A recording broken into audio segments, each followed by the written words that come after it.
Hey guys, welcome to All Things LOCS. So we're doing a little special edition today. Now, if you've been paying attention at all to any of the news going on in literally the last few weeks, big topic at hand has been the government shutdown. And one of the major issues that has been causing the issue with the shutdown is actually related more to healthcare.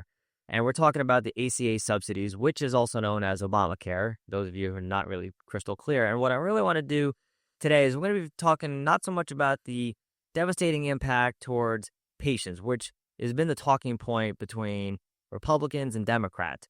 But what I really want to focus on today, too, is more so about how is this actually going to affect healthcare organizations? What about those companies and clinics that are actually taking the insurance that we're talking about? So this is what we're going to be diving into. And I hope you guys get something really valuable out of this. Let's do this. Now, all the talk obviously has been about how sky high insurance premiums are going for patients. Now, realistically, do we anticipate this issue not getting resolved? Most likely not. But the challenge right now is that we are at the point in time where open enrollment is going to be getting going and people are going to need to decide what insurance plan do I need to pick. Now, usually it's pretty easy. For most people, they just stick with the same plan year after year. I know that's the way I've been doing it, and that's the way most people do it. But what happens if your insurance goes up hundreds of dollars per month? Or for some people, maybe $1,000 a month, and you have a family of 3 or 4 or 5. Then you go from paying still not, it's very cheap. You're paying maybe $10,000 a year to now you may be paying $30,000 or $40,000. So the real question is not only what do you do, but the more clarifying question is, do I even keep insurance? Or do I just really focus on paying everything with cash if I have that option? But when we talk about what is the trickle-down effect towards healthcare organizations and especially private practice clinics, it's going to be what happens if patients, A, don't have insurance and they used to have insurance. If 90% of your patients have insurance and then maybe 20% of them stop having insurance, does that change your reimbursement? And then for the patient perspective is if you keep the insurance and the premiums go up, does that actually do anything to the co-pays and to the deductibles, right? Because we're not really discussing that a lot. It's just mostly been about the premiums, which is understandably the biggest out-of-pocket expense you're going to pay. But then the big complaint that patients have with insurance is they pay a ton of money into the insurance, and then they have a sky-high deductible that can never get met, so they essentially end up paying out-of-pocket for care. And when we talk about the effect that has on organizations, the higher the deductibles, the less they're going to be making as well from a standpoint of reimbursement. Now, I know some of you out there might be saying, well, boo-hoo, they make enough money as it is. That's where you're mistaken, because a lot of these organizations, they're not making that much from insurance.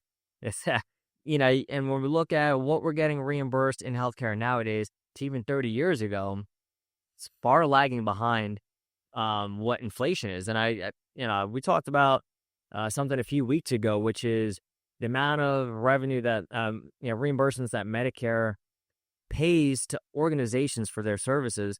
It's more or less, when you factor in inflation, it's less than what they were making in 1998. So over the last, 27 years or so, basically practices are making less than they were back in 96. So you have to understand that if practices and your doctor aren't, keeping open a clinic that's viable from the standpoint of revenue, how are they going to stay open? And that's why even for you owners and managers, you have to start asking the same questions is, if this continues, this is the trend that's going to happen now. Government shutdown is most likely going to get corrected. There's been no shutdown that obviously lasted forever. What happens to the subsidies for Obamacare, the Affordable Care Act? They most likely will get resolved. Will it look exactly as it did before, though? We don't know, especially because there was a change to these subsidies during COVID. So really, we're dealing with a lot of unknown variables. But if you're owning a clinic, what I want you to really think about is, all right, this is a challenge right now. So how do we manage our cash flow? But I want you to also understand that it was only about, 2-3 years ago, give or take, that you had a reimbursement crisis with United Healthcare. And then before that, it was COVID. So I want you to maybe start understanding that there's patterns in healthcare that you have to start getting ahead of. And when we look at what are things that we can anticipate for right now, what can we do if maybe some patients don't have insurance and they don't want to come in for treatment that they might have come in for treatment for? Or if they are going to go from, reimbursements through insurance to now it's reimbursements through cash. Does that change how much you're making as an organization? And does that drastically change your budget for the coming year? If you actually sit down and structure out a budget for the coming year. So some of you say, I don't even do that. So how can you accurately forecast what the next year financial picture is going to look like if you're not, number one, forecasting, and number two, you're not taking into account these kind of blips? There are big blips, but these things obviously have happened multiple times now in the last few years. So what I want you guys to really start understanding is, what do I have to do to not like necessarily bulletproof, and there's only so much you can do to limit your financial pain, but there are some things you can do that'll get you ahead of it and make sure that, hey, I have enough in reserves to overcome what we're dealing with right now, right? Because I hate to say this to you, none of us have any impact on what's going on in Washington, D.C., right? And I know it'd be very easy for, me to tell you, hey, look, call your local representative, all the people that own other practices that, doctors, chiropractors, whoever, tell them to call their local rep. I'd like to think, we're seeing some town hall videos. Clearly, it's not changing anything. So when we look at, unfortunately, we don't have that much power in this situation. But where you do have the power is, what are you doing within your organization to help yourself financially? So something happens again like this. Because what if these, the subsidies get approved and everybody says, oh, thank God, I'm covered. As a patient, I'm good. As an organization, I'm good. At some point, this conversation is going to come up all over again, because that's really what they're talking about now, is how do we just maybe kick the can down the road, and we'll talk about this next year, or we'll talk about this once we get past, the midterm primaries. So it's going to come up all over again. So if you think, okay, we're resolved, you're sadly mistaken. So it's really has to start asking, what can I do now to A, fix the current situation, but then what can I do after we get through this to make sure that when it does happen again, we're not caught surprised and we're actually ahead of the curve. And that's what we're really talking about today. So what I want you to really start understanding, these actionable things that you can do. Number one is, you have to start looking at your current patient population and understanding what's the insurance breakdown that we have, right? How many percentage patients are coming in that they're utilizing Medicare? How many of them are being seen with Blue Cross Blue Shield?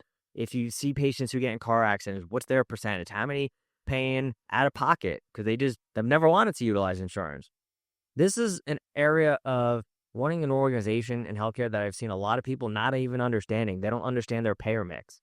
So if you don't understand what kind of insurance is coming in, and you don't understand what your reimbursements look like from those insurance companies, how can you accurately predict what's going to happen if the reimbursement gets dropped down a significant amount? And I'll give you a good example. There was a clinic I was working with years ago, and I'd say about 50% of their patients coming in were from Blue Cross Blue Shield, and they had a very predictable reimbursement coming in.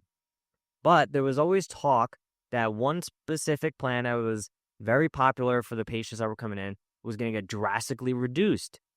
But since they knew this, they were able to plan ahead. Now, it took about 2 or 3 years for these changes to go into place. But what would happen to your organization if reimbursements literally overnight, one day, it was one day during COVID that they voted on this, your reimbursements went down about 70%.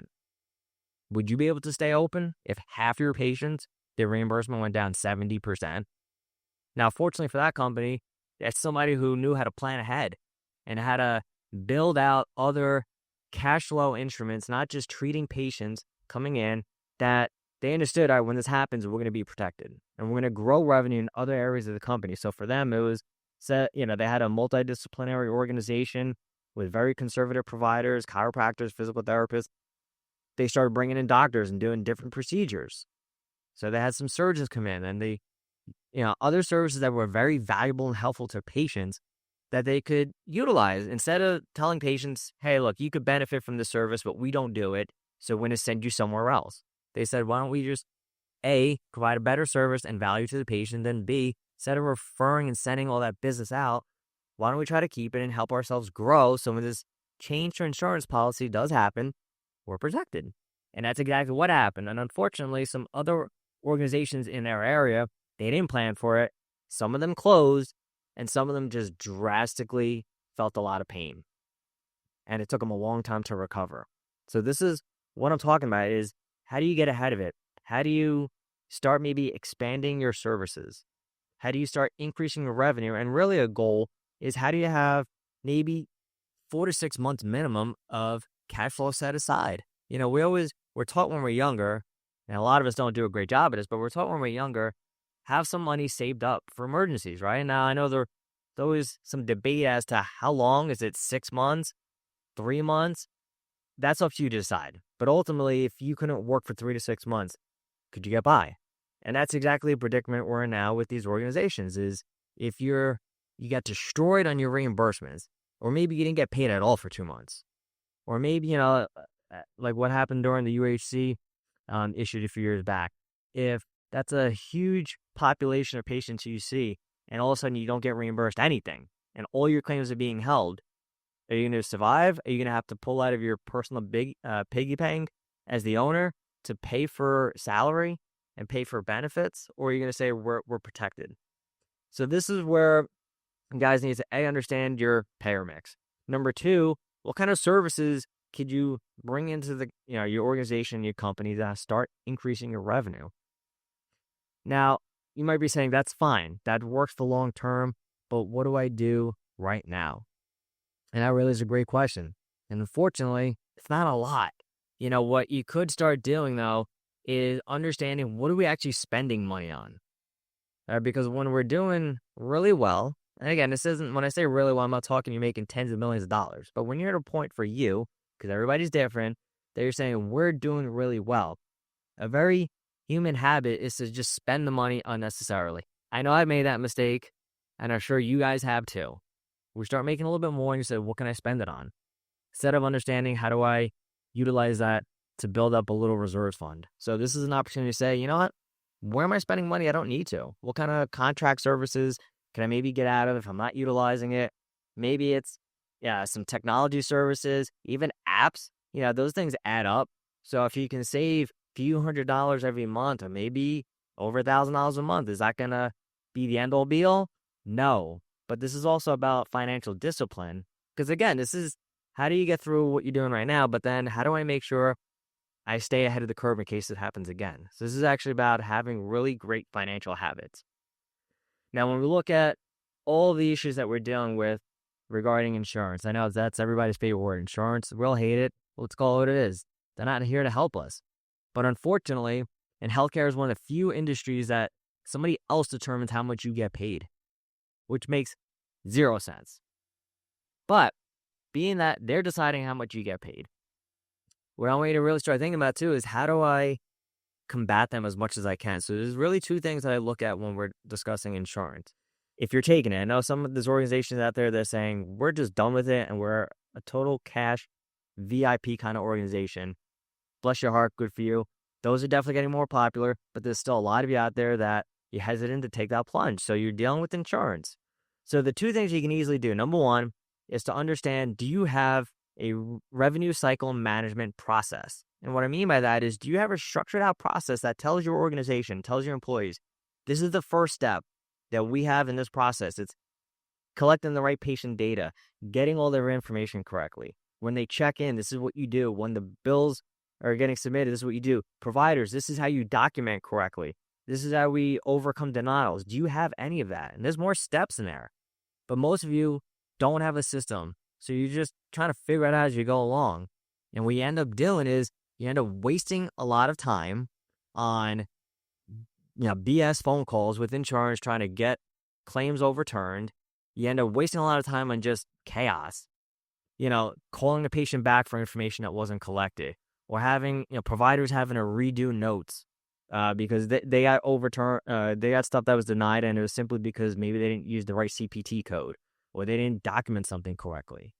So it's a lot of time and a lot of money that's wasted. So you have to have the right process set up.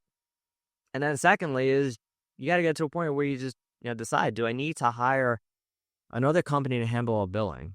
Like, how much time are we spending and how much money are we spending on having an in-house team? And maybe for you, an in-house team is the best type to have. And maybe you just use a hybrid system where you have people that are in your organization working, and then maybe they're working with somebody who's either, halfway across the United States or maybe across the world that's supplementing them with some help.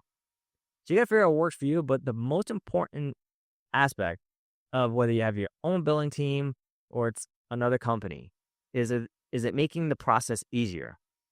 So if you just want to have your own team because you like the control, but then they're making mistakes or they're not understanding, hey, what's our denial rate? Or what's our, for every denial that we try to overturn, what's the percentage that we overcome that? So do you even understand how well things are moving? How, what your denials are even based on? Is it due to inaccurate data? Because again, I'm with you. I hate insurance as much as the next person. But every single denial that you guys get, it's not because insurance is just bastardizing the hell out of you. It's because you made a mistake. So when I say take the power and have the control of your organization, this is what I'm talking about, is having the right system set up to make sure that, hey, what's in our capabilities to handle and control, we can do that versus giving it up. So you want to at least get paid for the stuff that you did right. And I get the frustration, but these are things that you need to start doing. So understanding your RCM systems and operations, and then really just wondering, do I have the right team in place? And you can only measure that, honestly, with the right KPIs. And then ultimately what I want you guys to really start thinking about is that, when we're talking about setting aside the right systems, having the right, expense management, so to speak, a very defensive aspect of revenue, and just looking at either opening new offices or bringing in new services as a way to expand what you're doing for patients as ways to increase revenue. The most important thing to really understand that I'm going to kind of, leave you guys off with is this, that outside of your organization, whether you're a hospital, private practice clinic, whatever it may be, outside of it, you have no control over that. You don't have any control over, insurance policies changing, denials going through the roof due to AI algorithms. But what you can control are, really several aspects in your company. You can focus on developing leaders who know how to plan ahead and who aren't just saying, what are we doing in December of 2025? They're really asking, what are we doing now, but what are we doing in 2026 as well? If the trend for insurance is to get worse and worse, which it is, never gets better. I wish that was an issue, but unfortunately, every freaking year it gets worse. So what are you doing to get ahead of it? I've mentioned multiple times on this show about just the aspect of economic indicators such as inflation. That if inflation spikes back up, how does that affect you? If costs keep rising, how does that affect you? So it's not just insurance. It's all these other, bills that you're paying, your own employees' insurance, your insurance costs. These things are going to skyrocket, if the ACA subsidies go through or they don't go through. They're going up year after year. So when we look at developing leaders who can get ahead of it and leaders who know how to plan long term, how are you developing those kind of leaders? And if you're an owner or a manager, how are you developing that kind of mindset in yourself? How are you planning for the future and not just for tomorrow? And then when we look at your systems and your business operations, talked a lot about your billing, but it's not, when we talk about billing, again, it's what's your front desk doing, the billing team, the providers. You understand that this is your whole company is involved in this. And when we look at lost revenue, businesses, not just in healthcare, but businesses in general, lose a significant amount of revenue just because they're not organized and their systems are all over the place, or most of them don't even have systems. So that's a huge aspect that you need to really start focusing on. And then when we look at something, it sounds very basic, but when we talk about leaders, they have a direct correlation with your company culture. So if your employees are leaving at a higher rate than they should be, or maybe you don't have a culture that's based on educating patients or holding each other accountable, and maybe employees are quitting, more than they should, or patients aren't coming back in for treatment, and now you're having to spend more money on marketing because your retention's not that great. And then we talked plenty, but I'm going to mention it again anyway, what kind of strategies are you creating or looking at building to help your company thrive? Because again, it's not a matter of just hey, let's get through this year or this month or this week. You have to have your eye on what is the future going to bring. Maybe some of you out there are saying, you know what, I'm not worried about it because I'm going to sell my practice in 5 years or whatever. That's great, because unless you're making more money, nobody wants to buy a business that's going downhill. And that's unfortunately where a lot of people get to. They get to the point where they're frustrated with all this bull crap that we're talking about. I'm tired of dealing with insurance. I'm tired of dealing with all this stuff that is out of my hands, out of my control. I just want to sell my practice. By the time you get to that point where you're frustrated and burned out, your revenue's already gone down. So the person who's going to come along and say, I'd like to buy your practice, they're going to pass. The best time is to say, we have everything set up. We have the right leaders, the right systems, the right culture. We have a plan. We're growing. That's the kind of business somebody wants to buy. So if you're looking at a 5-year exit plan and using it as an excuse not to build out a long-term strategy, by all means, don't do that. So what I'm going to leave you off, guys, with is you're going to take some action on what we discussed. And realistically, if you're listening to this and saying, geez, I don't know how to do any of that, or I'm really good in some of those aspects that you mentioned, but maybe my RCM process isn't that good, or or we have great systems, but our leadership is not where it needs to be. And I, as the owner, I'm doing everything. I'm putting out fires. I'm working all day. I'm doing the social media. Honestly, I'm going to be straightforward. Contact us here at Best Practice Strategies. This is what we do at a high level. We help teams build out leaders. We help them build out their training programs for leaders, the right system, so you guys aren't wasting money and wasting time. You can focus on actually building the business and get out all the day-to-day, chaos.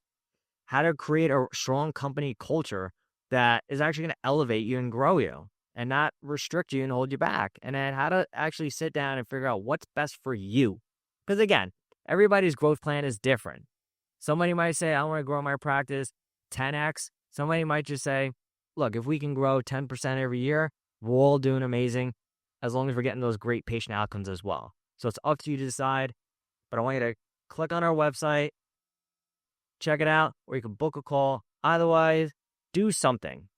Just don't listen to this and say, that was great information, and then do the same old crap. I want you guys to take some action on it and let us help you out.